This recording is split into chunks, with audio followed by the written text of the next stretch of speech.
In 1940, in the case of Yan'an, Mao Zedong was drafting tactical directives for the struggle against the Kuomintang. He was not writing about open war, but about restraint. About the art of long rivalry, in which one must fight and cooperate with an opponent at the same time, and where 1,000 small blows can break him down more reliably than one decisive strike. 86 years later, in Beijing's Zhongnanhai leadership compound, Mao's political heir, Xi Jinping, welcomed US President Donald Trump with the same playbook tucked in his back pocket, though the Americans seemed not to notice.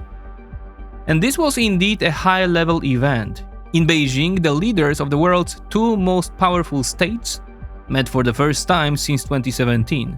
That is, since Trump's first term in office. In the weeks leading up to the summit, there was a clear expectation that Trump's talks with Xi might produce a breakthrough in US-China relations. All the more so because one shared interest had emerged between them. The Strait of Hormuz had to be reopened, and oil had to keep pumping through the heart of the global economy. The Chinese received Trump with extraordinary pomp: 21-gun salute on Tiananmen Square, a state banquet in the Great Hall of the People, and the rare privilege of talks inside Zhongnanhai, the closed compound where the leadership of the Chinese Communist Party conducts its business. The American president offered warm words for Xi Jinping, calling him his friend. Xi, in turn, assured him that the great rejuvenation of the Chinese nation and making America great again could go hand in hand. And yet, James Palmer, writing in Foreign Policy, described the Trump-Xi summit as banal. Why? Let's take a closer look at Trump's talks with Xi Jinping. Their course tell us a great deal about how each power now understands its own position, how it sees its rival, and what tools it intends to use in the competition ahead. Out of these observations emerges the outline of a new architecture of US-China rivalry.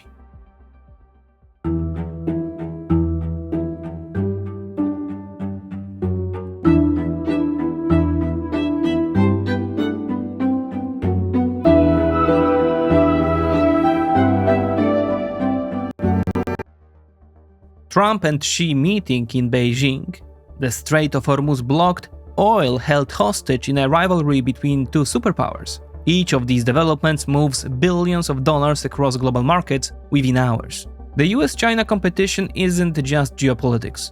It is one of the most powerful forces shaping the world economy right now. I have been trying to stay ahead of these shifts for years, rather than wait to be caught off guard, which is exactly why I use XTB, the partner of this channel and where I manage my own investments. The platform gives me access to over 8,800 stocks and ETFs from around the world, including companies in the energy, industrial and technology sectors. And as long as my monthly turnover doesn't exceed 100,000 euros, I buy stocks and ETFs on XTB completely commission-free. Then 0.2% commission applies. Remember that investing involves risk. The Americans came to Beijing to do business, and this was visible at every stage of the visit, beginning with the composition of the US delegation itself. Although formally the delegation was of course led by President Trump, on the diplomatic level the visit was coordinated by Treasury Secretary Scott Bessent, rather than, as had usually been the case in the past, by Secretary of State Marco Rubio. And that was hardly surprising. Trump did not come to Beijing to divide the world with China into new spheres of influence. He came hoping that the Chinese would sign deals for Boeing aircraft, for beef and soybeans from American farmers, and for Nvidia chips. The transactional nature of the visit was underscored by the fact that Trump was accompanied in Beijing by more than a dozen chief executives from some of America's largest companies: Elon Musk of Tesla, Tim Cook of Apple, Jensen Huang of Nvidia, and Kelly Ortberg of Boeing. Images of Chinese businessmen greeting Musk or Cook were meant to show that American companies remain indispensable to Beijing, and that American economic hegemony is still beyond question. But Beijing viewed Trump's visit from an entirely different perspective. In the weeks before the summit, Chinese state media emphasized the weakness of Trump's negotiating position, pointing to the president's falling approval ratings, the prolonged war with Iran, and the blockade of Strait of Hormuz, as well as court ruling that had struck down part of the tariffs imposed the previous year. From China's perspective, Trump was not arriving in Beijing as a great American businessman, but rather as a poor supplicant, a leader forced to ask China for help in resolving crises created by his own chaotic policy. The Chinese side entered the meeting with even greater confidence because it had been strengthened by the agreement reached in October 2025 in Busan on the sidelines of the APEC summit, the Asia-Pacific Economic Cooperation Forum. At that point, China had blocked exports of rare earth metals and critical minerals, resources essential to America's defense and semiconductor industries, and forced Trump to roll back part of the tariffs imposed in the spring of 2025, as well as abandon some export control tools targeting Chinese entities. From Beijing's perspective, Busan was therefore proof that China possessed real leverage over the world's largest economy, and that Trump, despite all his threats, had no choice but to take it seriously. Beijing now wanted to go further, to use Trump's visit for something more serious than closing trade deals. It wanted to redefine the entire US-China relationship. But it did so in a way that was easy to miss. Much of the Western press focused on the ceremony and the warmth of the hosts. Photos of Trump and Xi walking through the 15th century Temple of Heaven, the banquets, the images of Chinese billionaires shaking hands with Musk. In the West, the Beijing visit was framed less as an attempt to remodel relations between two superpowers, and more as a thaw. Yet, Xi Jinping, despite all the courtesy shown to his American guests, kept emphasizing China's agency and its red lines. This was clearest in the official readout Beijing released after the talks. Xi announced that he and Trump had agreed on a quote, new vision for building a constructive China-US relationship of strategic stability. At first glance, constructive strategic stability may sound like standard diplomatic decoration. But inside China's party state, such phrases matter enormously. They are known as TIFA, authorized political formulas which, once published in an official communique, become binding language for Communist Party officials, state media, and the diplomatic apparatus. Xi described constructive strategic stability through four pillars: positive stability based on cooperation, sound stability with moderate competition, constant stability with manageable differences, and enduring stability with promises of peace. The most important is the second pillar.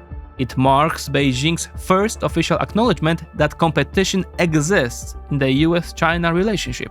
Under Joe Biden, China categorically rejected America's language of competition, portraying it as an imperial fiction invented in Washington. Now Beijing accepts that competition exists, but only inside a framework it intends to define. And this is where the conceptual trap lies. A Western reader will instinctively associate strategic stability with the familiar language of the Cold War: hotlines between Moscow and Washington, arms control treaties like START, and mechanisms designed to prevent accidental escalation. But that association is misleading. The Chinese formula draws on a very different intellectual tradition. It refers directly to Mao Zedong's 1940 directives on tactics against the Kuomintang. Mao was not writing about open conflict, but about a situation much like today's, one in which you must compete and cooperate with the same opponent at the same time. The core of Mao's thinking was restraint. Restraint makes it possible to conduct a long struggle without total war, without catastrophe. Maoist restraint stretches confrontation across years. It focuses on slowly but systematically undermining the opponent's position while building up one's own power. In this logic, 1,000 smaller blows are more effective than betting everything on a single knockout punch. Translated into the present moment, China's constructive strategic stability is not a proposal for a ceasefire. It is an attempt to manage America's decline. Beijing is convinced not only that it has already become a power equal to the United States, but that America itself has entered a period of imperial decay. China now wants to set the pace and terms for the final stage of US-China rivalry, while doing so in a way that avoids direct military conflict.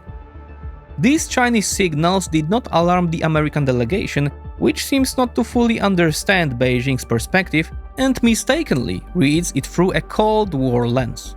Marco Rubio even told US media that Washington accepts China's formula of strategic stability. President Trump, meanwhile, said Chinese comments about America's decline were a fair criticism of his predecessor, President Biden. China's concept of constructive strategic stability is now flowing into the most contentious issue in US-China relations, Taiwan. On board Air Force One, already on his way home, Donald Trump told reporters that one of the issues he had discussed with Xi Jinping was US arms deliveries to Taiwan.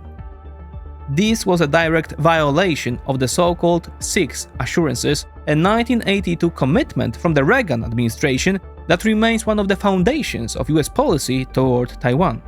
The second of those assurances states that the United States will not consult Beijing on arms sales to Taipei. Trump chose to ignore that principle, saying that the 1980s were a long time ago. His remarks immediately set off alarm bells in Taiwan, which is still waiting for Trump's decision on a new $14 billion arms package. Taiwan's parliament has already approved $25 billion in special funding for purchases from the United States. Trump was not expected to authorize the package before leaving for Beijing, but ultimately did not, deciding instead to use the arms issue as leverage in talks with Xi Jinping. Now Taiwan fears Trump may delay the package further in order to preserve good relations with Xi ahead of his return visit to the White House, scheduled for September 24.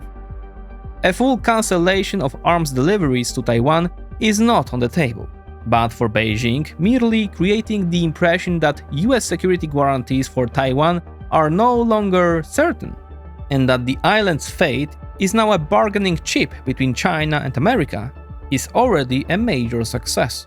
It undermines the entire logic of Taipei's security policy.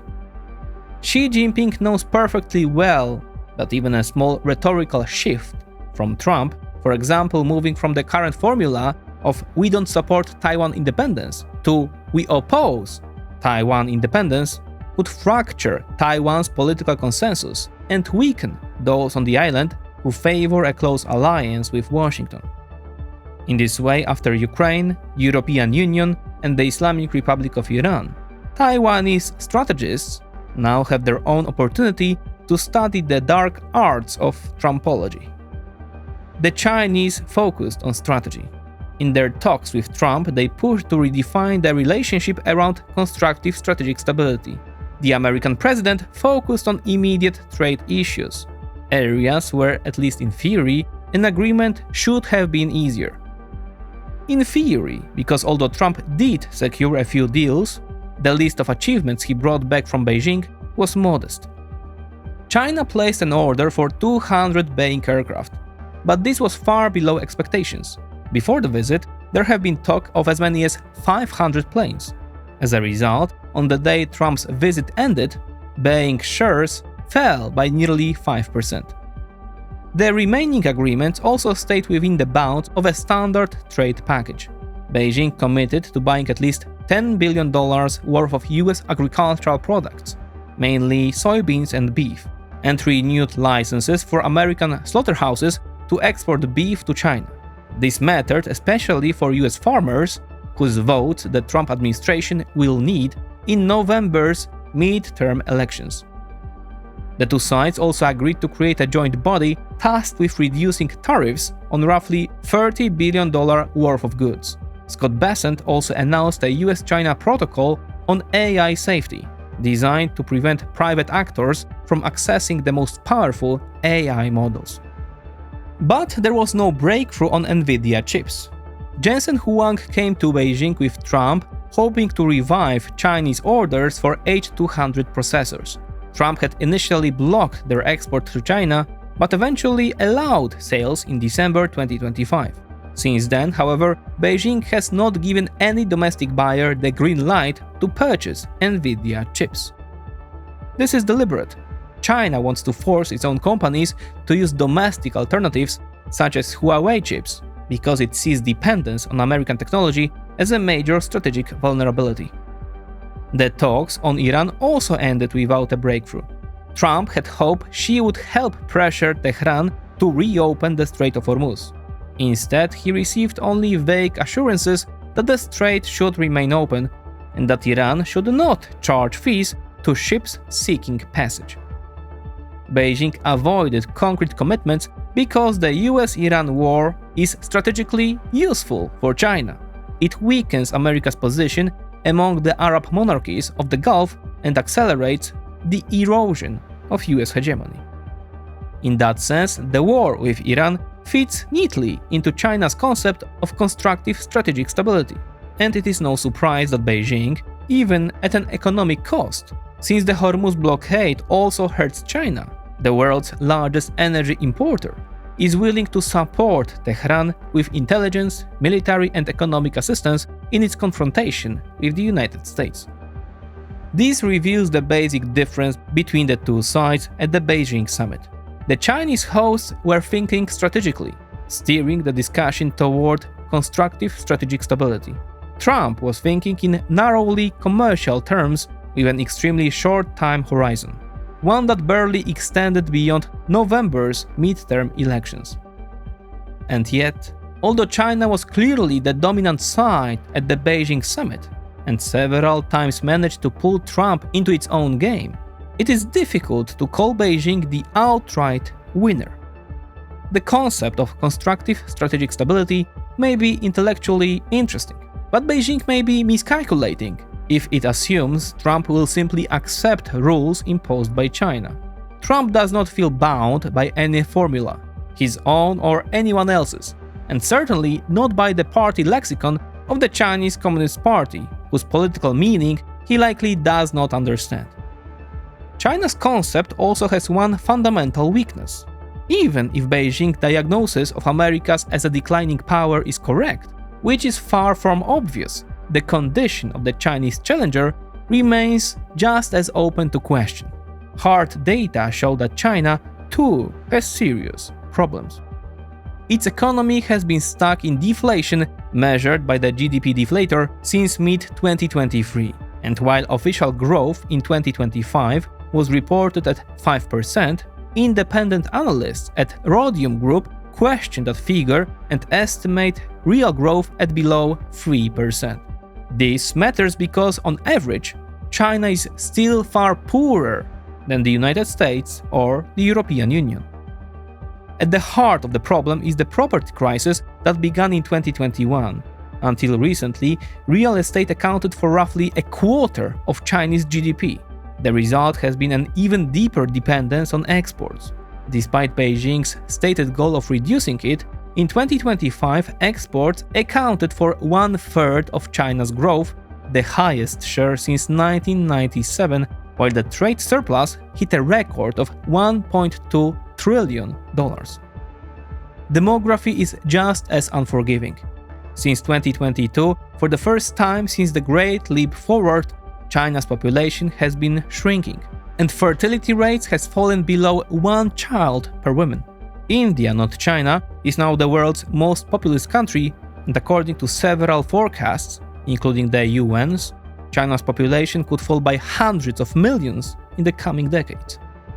China's problems are visible in the military as well. The People's Liberation Army has not fought a full-scale war since the Vietnam War of 1979, while the purge wave that began in 2023 has already swept up more than 100 senior Chinese officers.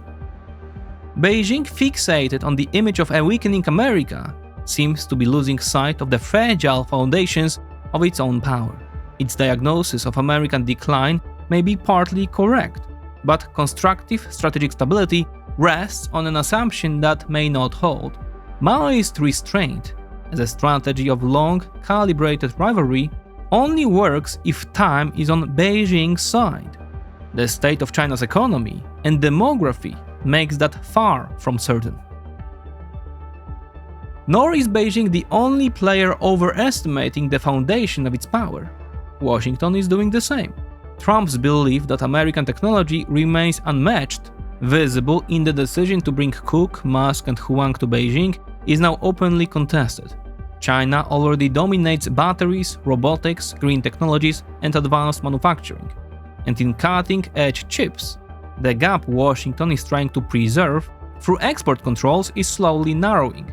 Paradoxically, US sanctions may be accelerating China's drive toward self-sufficiency.